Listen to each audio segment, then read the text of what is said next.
تھا اعلیٰ حضرت کے صاحبزادے کا۔ اب اندازہ کر سکتا ہے کوئی کہ صلاحیت کتنی ہوگی، وہ بھی آن دا اسپاٹ بولنا ہے، بنا کر کے لانا نہیں ہے۔ رات بھر وہ سوچے گا تو اسے ایک شعر نہیں بن پائے گا۔ اور یہاں محفل میں مناظرے کا چیلنج دے رہے ہیں اعلیٰ حضرت کے بیٹے، چلو عربی میں کرتے ہیں لیکن نظم میں ہوگا، شعر میں ہوگا اور بغیر نقطے والے حروف سے ہوگا۔ شعر و شاعری کرنے والے جانتے ہیں کہ یہ ایک ڈیفیکلٹ میدان ہے، یہ ایک مشکل میدان ہے۔ شعر کا مطلب یہ نہیں ہے کہ دونوں طرف خالی فٹ بیٹھ گیا، جیسے کچھ لوگ یہ سمجھتے ہیں 54 55 56 57 58 یہ شعر بن گیا، سب ایک ہی طرح کا لگ رہا ہے۔ 51 52 53 54 55 56 شعر ہو گیا نا، دونوں سیم لگ رہا ہے۔ اس کو شعر نہیں کہتے، یہ شعر نہیں ہے۔ شعر کے اپنے اصول ہیں، اس میں مہارت حاصل کرنے والے، وہ بھی عربی زبان میں، اعلیٰ حضرت رضی اللہ تعالیٰ عنہ کے صاحبزادے حجت الاسلام۔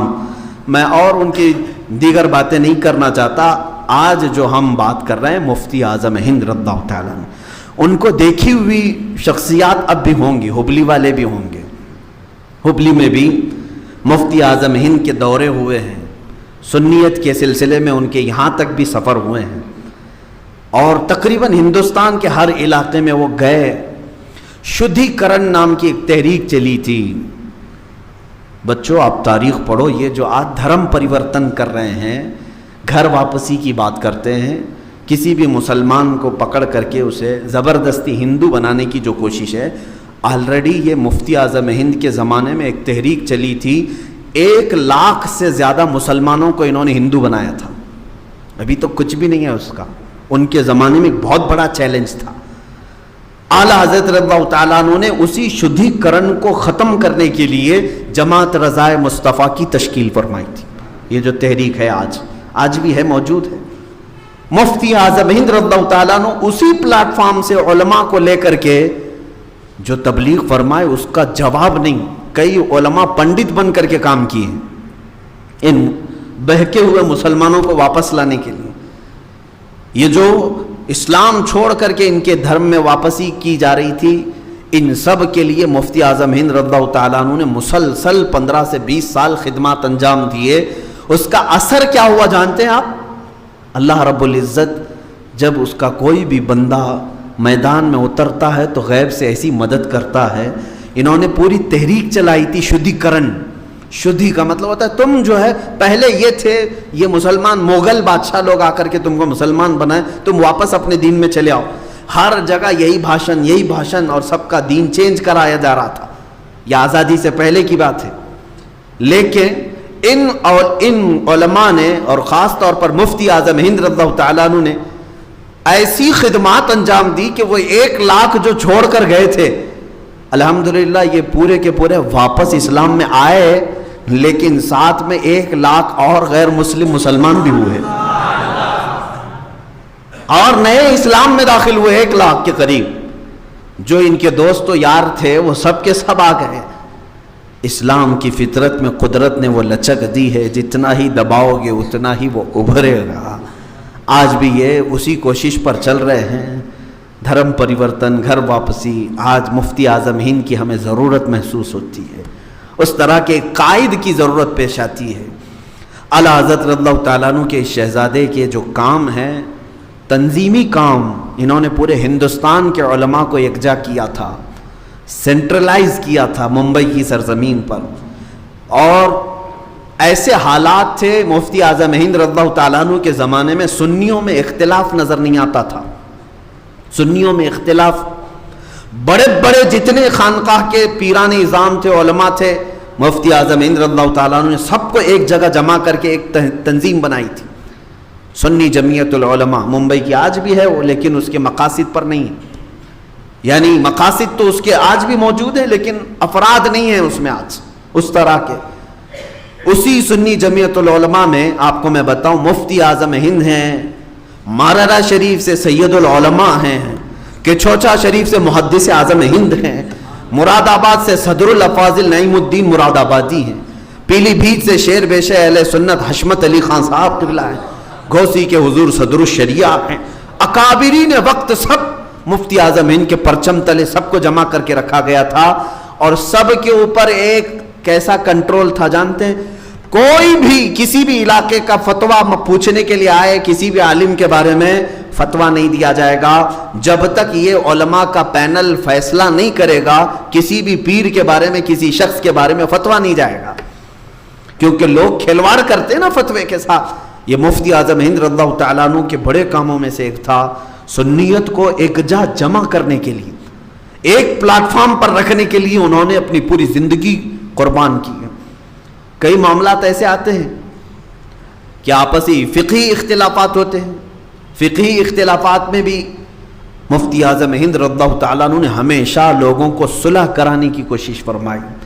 اگر تھوڑے بہت کئی معاملات لگتے، یہ پیر صاحب اور وہ پیر صاحب کے درمیان کچھ بھی معاملات ہیں، مفتی اعظم ہند رضی اللہ تعالیٰ عنہ اس میں ایسا رول ادا کرتے، دونوں کو دعوت دیتے، دونوں تشریف لائیں، اور تنہا ان کے درمیان بیٹھ کر کے ان کی جب تک صلح نہیں ہوتی، یہاں تک کہ میں نام نہیں ذکر کر رہا ہوں، دو بڑی شخصیات تھیں، دونوں کے درمیان اختلاف سننے کو آیا، دونوں کو مفتی اعظم ہند رضی اللہ تعالیٰ عنہ نے ممبئی بلایا، بڑے بڑے پیر صاحب تھے، جو کچھ بھی تھے ان کے سب بیٹھ کر کے سنا، اور دونوں کے درمیان صلح کرانے کا طریقہ کیا تھا جانتے؟ اللہ اکبر، مفتی اعظم ہند رضی اللہ تعالیٰ عنہ دونوں کو بٹھائے، اس کے بعد عصر کی نماز میں ایک پیر صاحب کو آگے بڑھائے، خود بھی اور وہ دوسرے کو بھی کہا ہم اقتدا میں نماز پڑھیں گے۔ مغرب میں وہ دوسرے کو آگے بڑھایا اور کہا اب آپ پڑھائیں گے اور یہ پیچھے نماز پڑھیں گے۔ دونوں کو ایک ایک وقت کی امامت کراتے، اس وقت تک دونوں کو چھوڑتے نہیں جب تک ہر کوئی اپنے جس سے مخالفت ہو، اختلاف ہو، اس کے پیچھے نماز نہ پڑھ لے۔ نماز پڑھنے کے بعد پھر مفتی اعظم ہند دعا کر کے بھیجتے، آپ ان کے مقتدی ہیں، وہ امام ہیں، اور آپ ان کے مقتدی ہیں اور وہ آپ کے امام ہیں۔ یہ صلح کرانے کے طریقے دیکھیں۔ میرے آقا صلی اللہ تعالیٰ علیہ وسلم کی امت کا درد جسے ہے، وہ اختلافات کو ہوا دینے کے لیے نہیں بلکہ اس کو سلجھانے اور بجھانے کی کوشش کرتے ہیں۔ مفتی اعظم ہند رضی اللہ تعالیٰ عنہ کی ایک بات میں آپ کو بتاؤں، ممبئی تشریف لاتے تھے جہاں پر وہ اپنے نواسے داماد کے گھر رکتے تھے، ماہم شریف میں، درگاہ شریف کے پیچھے ہی۔ انہوں نے خود مجھے یہ حکایت بیان کی تھی، مفتی اعظم ہند رضی اللہ تعالیٰ عنہ کے جو نواسے داماد تھے ان کا انتقال ہو گیا، بڑے آدمی تھے، ان کے گھر مفتی اعظم ہند رضی اللہ تعالیٰ عنہ ممبئی آتے تو اکثر قیام کرتے تھے، اکثر۔ ایک دن شام کو دسترخوان بچھا ہے، لوگ جو بھیڑ ہوتی تھی ملنے والوں کی، اچھا میں ایک بات یہ بھی بتا دوں، روشن ضمیر پیر وہ ہے جو اپنے ہر مرید کو پہچانتا ہو، ہر مرید کو جانتا ہو، کیونکہ جسے وہ پیر پہچانتا ہی نہیں تو پھر اس کے لیے بڑا مسئلہ بھی ہے۔ قیامت کے دن بھی اگر نہیں پہچانا تو کیا ہوگا؟ دنیا میں نہیں پہچان رہا ہے، قیامت کے دن بھی نہیں پہچانا تو یہ کس کے بھروسے کھڑا رہے گا؟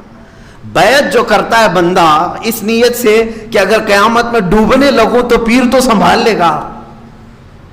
مفتی اعظم ہند کی خصوصیت تھی کہ آپ، وہ میں بیچ میں ایک بات کہہ کر کے آگے بڑھتا ہوں، مہیم شریف کی بات بتاتا ہوں، میرے والد گرامی خود اس بات کے گواہ ہیں، حضرت علامہ محمد ابن حسن، اللہ ان کی قبر پر رحمت نازل فرمائے، اپنے علاقے والے جانتے ہیں، آج ہی ہمارے آصف بھائی کہہ رہے تھے کثرت سے ان سے ہمارے والد سے ملاقاتیں، سب کے یہاں پر جانتے ہیں۔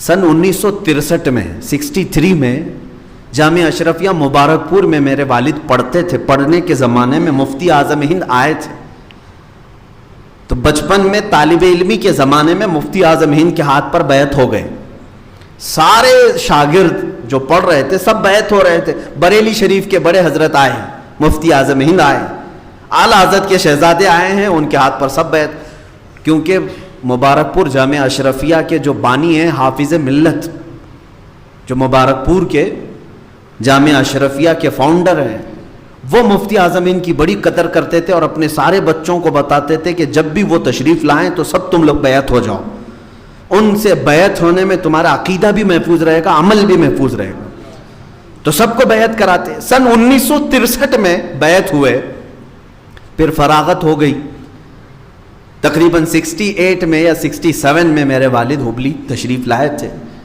جب وہ جوان تھے یہاں پر خدمات بھی انجام دیتے رہے, اور تقریباً 70 کے بعد یعنی 73 میں یا 75 میں, ایگزیکٹ ڈیٹ معلوم نہیں, لیکن تقریباً 10 سال کے بعد ہبلی میں بھی کوئی کانفرنس ہونے والی تھی جب مفتی اعظم ہند یہاں تشریف لائے بریلی شریف سے.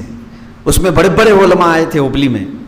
غالباً یہ حضرت محدث اعظم ہند کچوچوی رحمۃ اللہ تعالیٰ علیہ کا عرس تھا یا ان کی یاد میں ایک کانفرنس تھی یہاں پہ, اس میں بڑے بڑے اکابرین آئے تھے. تب مفتی اعظم ہند تشریف لائے تھے تو یہاں پر ہبلی میں ہی کمبار باڑے میں غالباً ہندس گیری صاحب کے گھر پر مفتی اعظم ہند رضی اللہ تعالیٰ عنہ کا قیام تھا, بیعت کروا رہے تھے. میرے والد جو ہے 10 سال پہلے بیعت کیے ہوئے ہیں, وہ بھی زمانے طالب علمی میں. اب کون پیر بچوں کو جانتا ہے, اسٹوڈنٹ سارے بیعت ہوتے رہتے ہیں, طلبہ بہت. لیکن جب مفتی اعظم ہند یہاں آئے تو ہمارے والد کئی لوگوں کو لا کر کے بیعت کرانے کے لیے بٹھائے. اس میں عورتیں بھی تھی, مرد بھی تھے. ان سب کو جب بیعت کرا رہے تھے مفتی اعظم ہند رضی اللہ تعالیٰ عنہ, ہمارے والد دروازے کے پاس کھڑے تھے. تو مفتی اعظم ہند نے بیعت کرانے سے پہلے جب پڑھانے لگے تب کہنے لگے, مولانا آپ دوبارہ بیعت کیوں نہیں کر لیتے؟ جبکہ کوئی تعلق نہیں ان 10 سال کے درمیان, کوئی ایسا خط و کتابت کا سلسلہ نہیں, کوئی فون نہیں. اور میرے والد فرماتے تھے کبھی مجھے یہ پتہ بھی نہیں تھا کہ مفتی اعظم ہند پہچانتے ہوں. 10 سال پہلے مدرسے میں پڑھنے والا ایک بچہ مرید ہوا ہے, اس دن مجھے احساس ہوا کہ یہ روشن ضمیر ہے, ہر مرید کو جانتے ہیں. یہی حال میں بتانا چاہتا ہوں, ان کی خصوصیت تھی سرکار مفتی اعظم ہند کی. لاکھوں کی بھیڑ میں بھی جسے جاننا ہے, جسے پہچاننا ہے, اسے پہچانتے تھے. ماہم شریف میں قیام کے دوران رات کو کھانے کے لیے دسترخوان بچھا ہوا ہے, جو ملنے والے آتے جاتے رہتے تھے, ہزاروں آتے ہیں.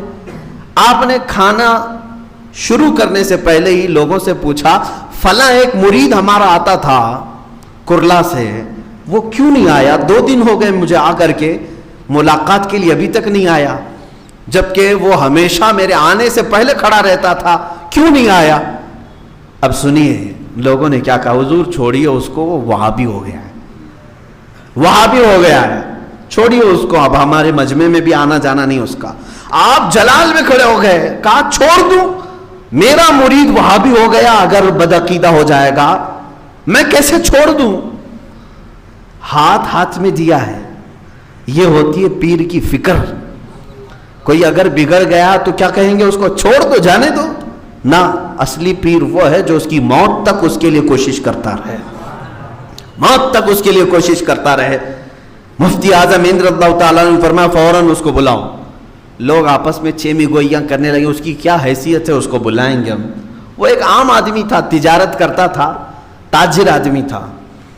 مفتی اعظم ہند نے دیکھا کہ یہ لوگ کوئی بھی بلانے کے لیے پس و پیش کر رہے ہیں, دسترخوان چھوڑ کے اٹھ گئے.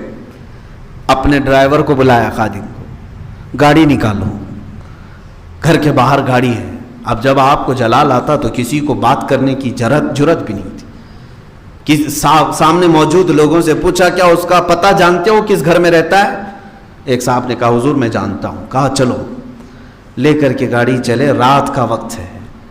کرلا کے آج بھی اگر آپ جائیں گے, ایک علاقہ ہے کپاڑیا نگر کہیں, وہاں پر پرانی ایک ندی بہتی ہے, اس کو میٹھی ندی کہتے ہیں. اس کے باہر جو ہے سلم ایریا, جھوپڑ پٹی تھے پہلے, اب تو سب ٹوٹ گئے.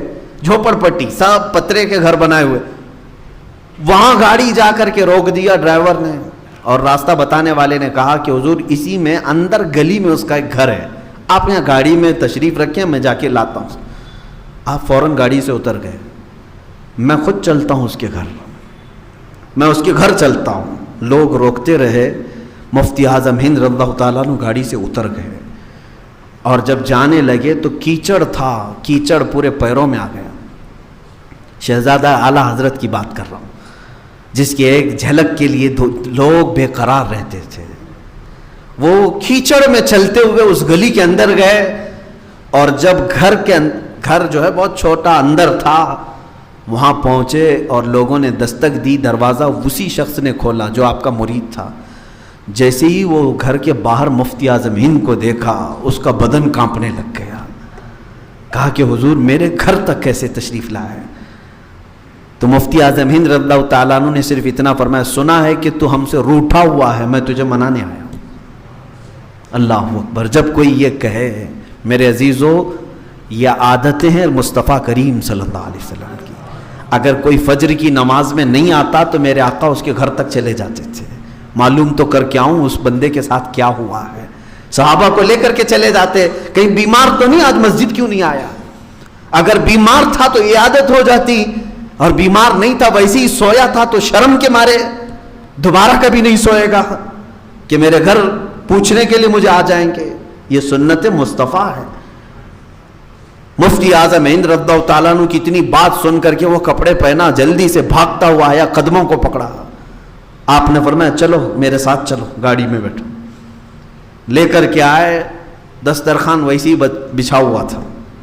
مائم شریف آنے کے بعد بیٹھ کر کے آپ نے سب سے پہلے سختی سے پوچھا، بتا کیا وجہ ہے کہ تو غلط عقیدے کی طرف چلا گیا، بد عقیدہ ہونے کی کوشش کیا، یا تیرا میل جول فلاں فلاں فلاں کے ساتھ ہو گیا، میں تیرے بارے میں کیا سن رہا ہوں؟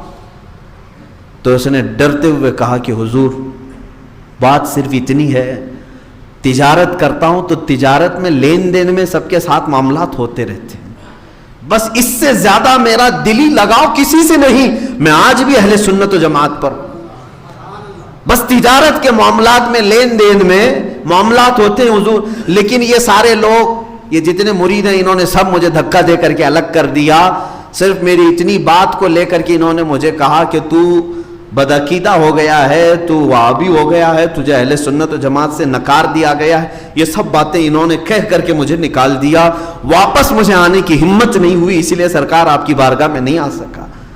مفتی اعظم ہند رضی اللہ تعالیٰ عنہ نے پھر سارے مجمع کو سمجھایا، سارے مجمع کو سمجھایا، کہا کہ رسول کریم صلی اللہ تعالیٰ علیہ وسلم کی ایک عادت کہ ایک بار ایک یہودی کا جنازہ جا رہا تھا، حضور صلی اللہ تعالیٰ علیہ وسلم بیٹھے ہوئے تھے، کھڑے ہو گئے، کس کا جنازہ جا رہا ہے؟ یہودی کا۔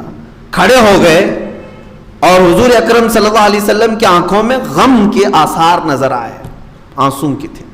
صحابہ نے کہا یا رسول اللہ صلی اللہ علیہ وسلم وہ یہودی ہے، کافر ہے، اس کا جنازہ جا رہا ہے۔